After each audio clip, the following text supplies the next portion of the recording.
everyone, so today I'm going to talk you through the do's and don'ts of your all fours in your seat set during our mind bar body classes. So your seat is combined of three muscles. We have your glute maximus, which is the biggest muscle in the seat. We have your glute minimus, which is the crease underneath the seat connected to your hamstring, and then your glute med, which is the dimple on the side of the seat, which we use when we work in external rotation. Okay, so as you can see, Emma is already in her all fours position. So straight away her shoulders are directly over her wrists and her hips are over her knees. Her knees are also hip distance apart. This is where you want to begin in that neutral spine.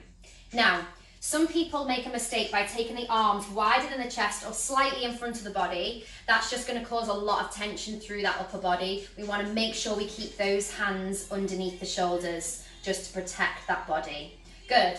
Now, Emma's going to draw those shoulder blades together, length through the neck, and she's going to draw the abdominals together, so belly button through to spine, and straight away, when she did that, her tailbone lengthened slightly. I'm just going to over-exaggerate this for you so you can see.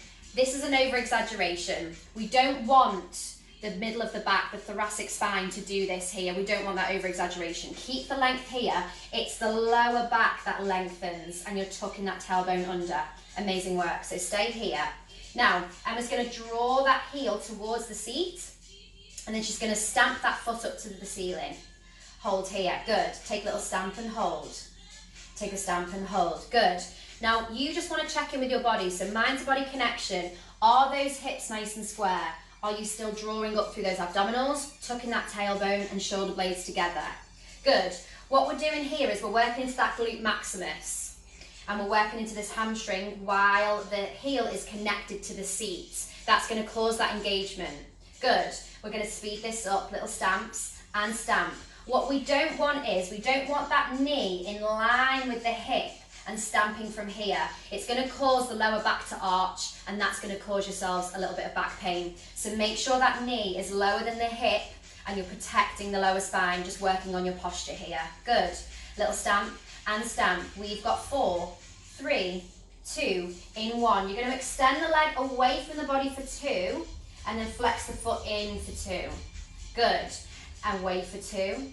Bring it in for 2. Nice work. This is a hamstring curl, so you're working more into that hamstring now. You're going to feel that connection. Stay with me, guys. Breathe. Make sure those hips are facing the mat. Think about those headlights on your hip bones and they're facing directly down towards the mat. You cannot move those hips. They're glued down. Lovely. Last one, we take it in.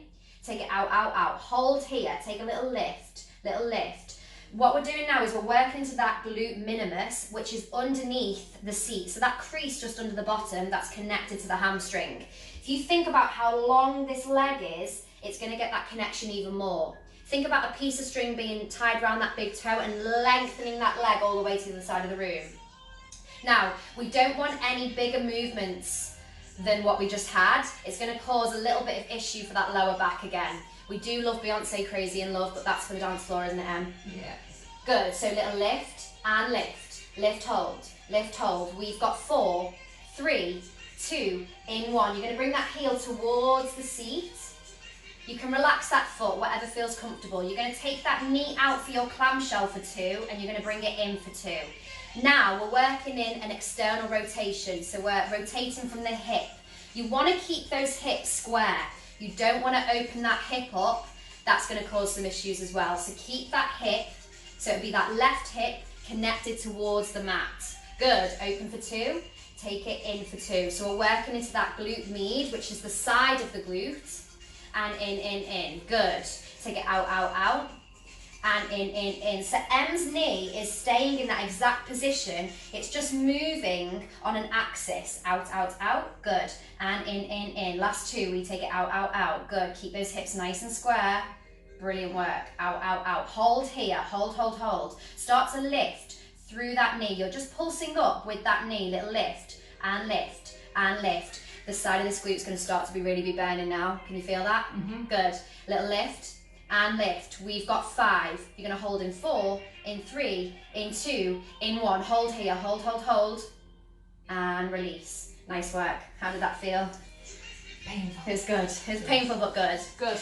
Good, so that is your all fours position, the do's and don'ts. You've worked into your glute med, you've worked into your glute minimus, and you've worked into your glute maximus. Give this a go at home and see how you feel. We'll see you next time.